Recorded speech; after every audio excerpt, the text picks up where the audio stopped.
first thing you want to do is establish your face sides.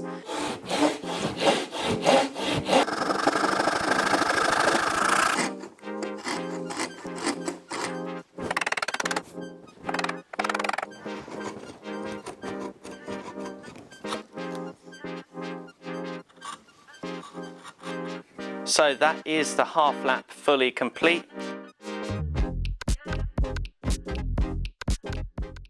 Welcome to Woodworking Skills for Beginners video with me, Sean Evelegh, where we're going to be cutting a corner half lap. The tools you'll need are a crosscut saw, a bevel edge chisel set, a router plane, a marking gauge, a square, a marking knife, a mallet, a rule and a pencil. A half lap is a pretty simple joint. You remove half the material from each piece and they interlock like a puzzle piece. They're commonly used on door frames and garden furniture. So let's get started. The first thing you want to do is establish your face sides. And you want to pick the most decorative grain for this. I quite like the look of that. So I'm just going to get my pencil and mark these two sides here. Now, your half lap could be protruding that you flush off later or round over the edges. I'm going to make mine flush. And I'm just going to use the material itself as a gauge of how wide I want the half lap to be. So I'm just butting up the two pieces together, using my fingers to make sure they're flush. And I'm going to get my marking knife and make a mark there. And I'm also going to do the same on the top piece. Okay. So now with that mark, I'm going to get my square, remembering to reference off one of the face sides, put my knife in that mark, butt up my square and draw a line.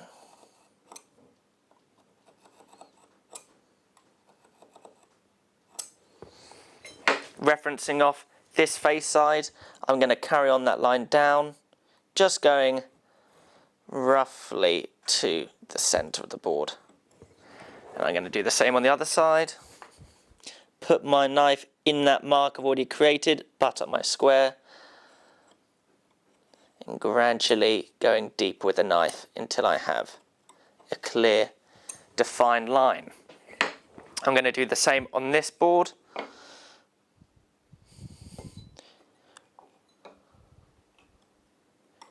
Remembering to reference off the face side.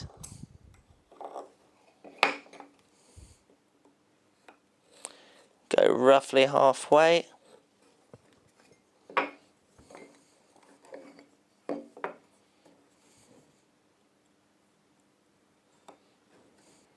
So now I've got the top of this component marked out and the bottom of this one marked out. Now I need to score the line around for the thickness of the half lap. This doesn't need to be exactly accurate. I've got it preset to roughly halfway. Now the reason it doesn't need to be accurate is because we're going to be referencing off the face side each time. So if it's slightly off, the pieces will still go together correctly because you remove the opposite from each piece. So making sure I put my marking gauge on the face side. I'm going to draw a line all the way around this board.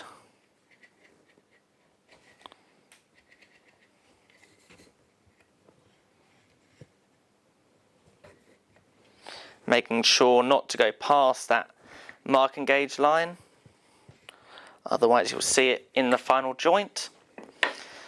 So this section is going to be removed now. I'm going to mark that with a pencil, just to be clear. However, the bottom of this section is going to be removed, but we're still going to mark the line from the top surface.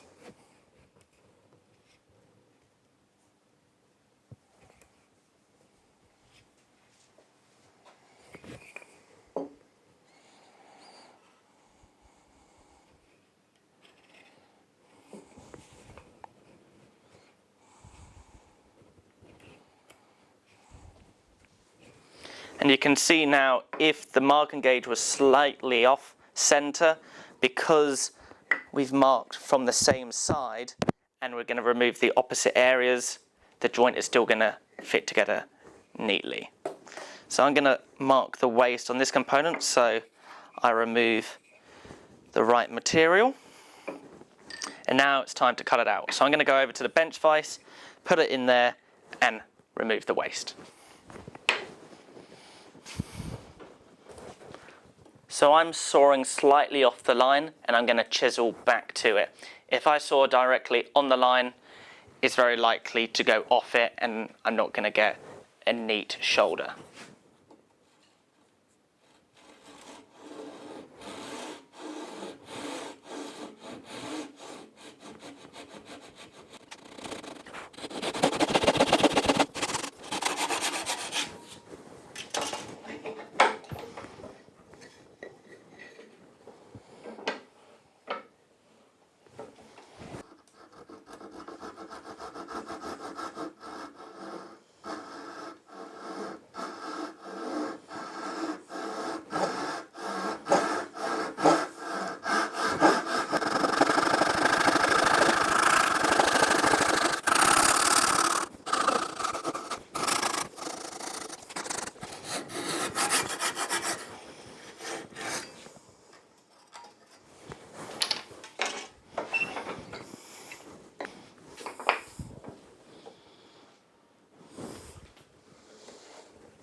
So now most of the waste has been removed with the crosscut saw.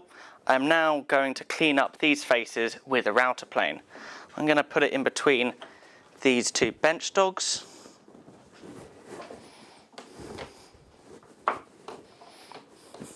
I'm also going to use the other side of the joint as a bit of support for the router plane. That will stop it from tipping forward. And I'm going to be taking very shallow passes at a time. If you take too much, with the angle of the bevel it can dig deeper into the tenon and then you'll be removing too much waste.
So that face is now perfect. I'm going to move over and do the same on this other piece of wood.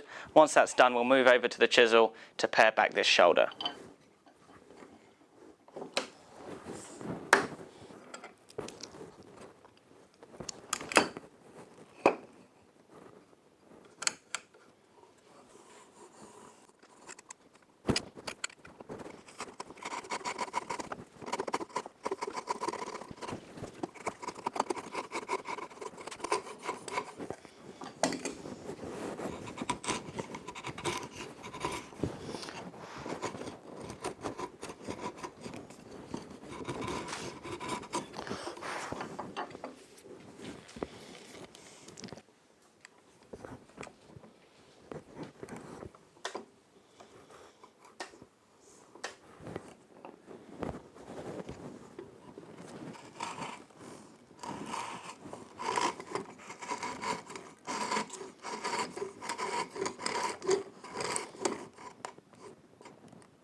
Okay, so the router planing is done.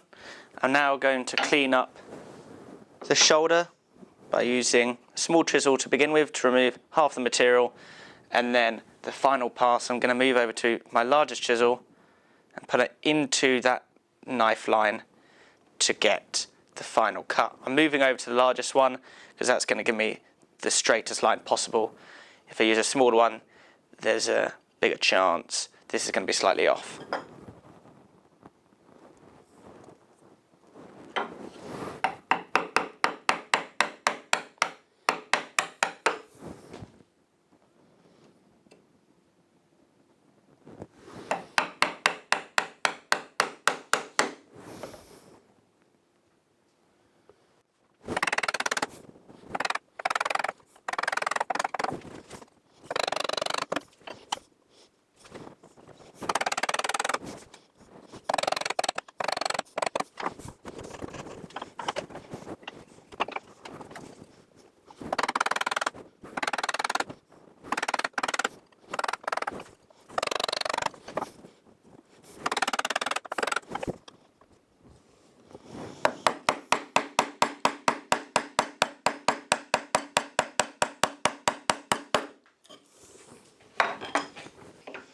So now I'm going to move over to the bench vise just to do a slight undercut.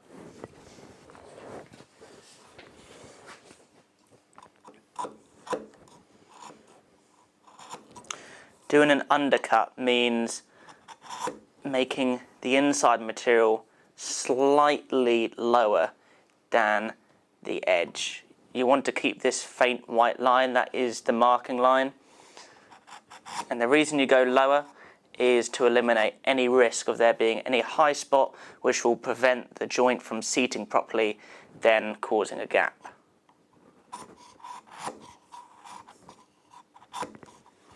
The undercut is really very subtle, about 1/10 of a millimetre.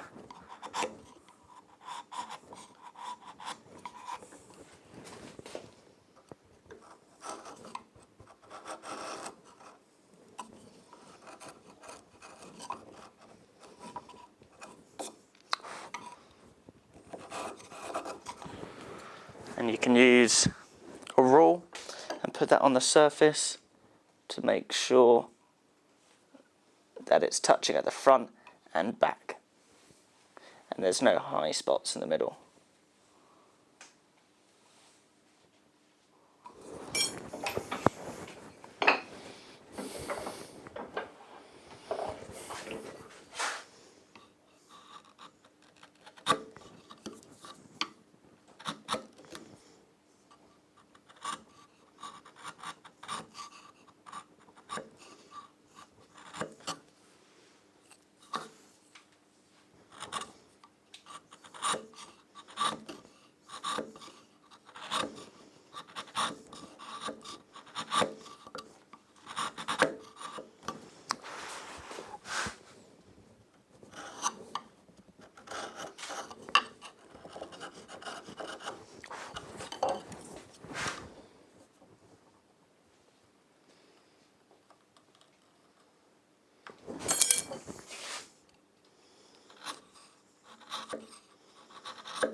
So that is the half lap fully complete. You can see the opposite sides are cut out and it literally just nests together like that.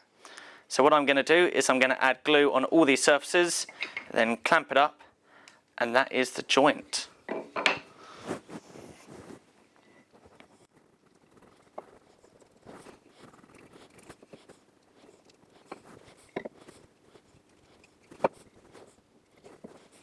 Okay, now time to put it together.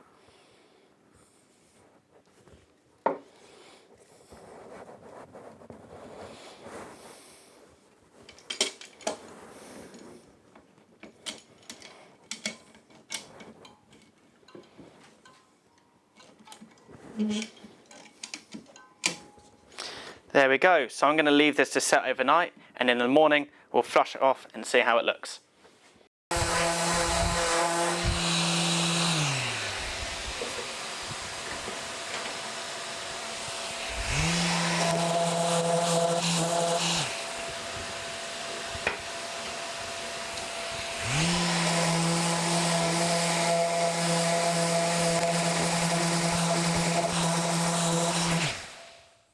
So that is the corner half lap. If you wanted to make this joint even stronger, you could add 1 or 2 dowels through the joint, and that can also be quite decorative.